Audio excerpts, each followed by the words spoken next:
Почитувани сограѓани, во однос на детската и социјалната заштита, ние ќе се заложиме за отворење на објект од детската градинка Павлина Вејанова во село Тркање и заеднички објект во село Горни Подлук.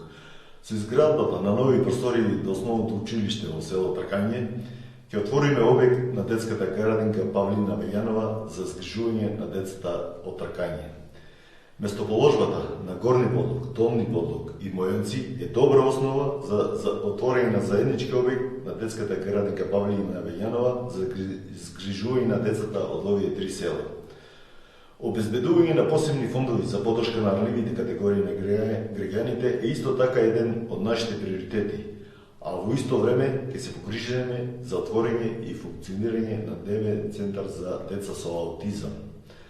Реализацијата на проектот за изградба на старички дом и воспоставувањето на мобилни сервис служби за помош на стари и изнемошни лица ќе овозможи да ја подигнеме грижата на повисоко ниво за нашите највозрасни сограѓани. Ние сме во служба на граѓаните и ќе работиме за посигурна иднина на сите.